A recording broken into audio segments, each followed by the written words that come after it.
Je vous remercie. Je voulais remercier Monsieur le maire et Madame la députée qui sont partis. Et ce qui se passe en Iran, c'est quelque chose, mais dans lequel on ne se sent pas directement impliqué. Or, on l'est.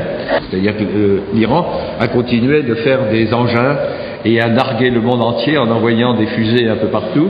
Deuxièmement, il s'est mêlé des guerres locales dans lesquelles il n'y avait pas à se mêler, cela aussi. Ça fait partie de ces aspects qui doivent être, à mon avis, discutés indispensablement. Le changement de régime iranien, qui est quelque chose qu'on peut tous souhaiter, c'est un problème des Iraniens, c'est pas un problème des Américains, c'est pas un problème des Français. Que le jour où les choses se déclencheront, nous soyons les aider, les soutenir. J'aimerais terminer par ce qui est le sujet d'aujourd'hui.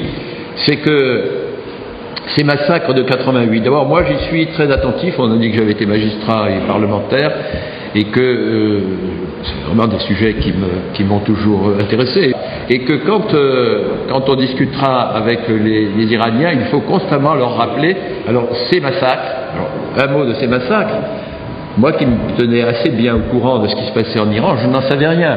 C'est-à-dire que dès l'époque où ça s'est passé, le blackout complet a été fait. C'est vraiment un régime qui s'était donné les moyens d'exécuter pratiquement une grande partie de sa jeunesse progressiste, et en gros, cela de telle façon que ça ne s'est pas su. Alors certes, les gens n'ont pas voulu savoir, mais c'est pire que ça. C'est un régime qui est réellement très coupable.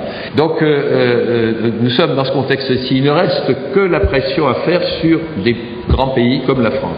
J'en termine par là. La France est un pays qui a fait beaucoup de choses pas bien dans l'histoire, mais qui a fait aussi des choses bien. Je disais, elle a accueilli les Moudjahidines, elle les a aidés, elle les a soutenus. C'est le pays des droits de l'homme. Nous ne pouvons pas transiger là-dessus et nous devons manifestement tout faire individuellement, chacun où on est, pour que les choses se fassent. Ça veut dire le rappeler à nos élus, ça veut dire ennuyer les ministres, ça veut dire écrire des articles de presse, ça veut dire au détournant d'un discours où on dépose une gerbe à un monument mort et qu'il y a quelqu'un, le préfet, qui sais-je, rappeler ces choses-là.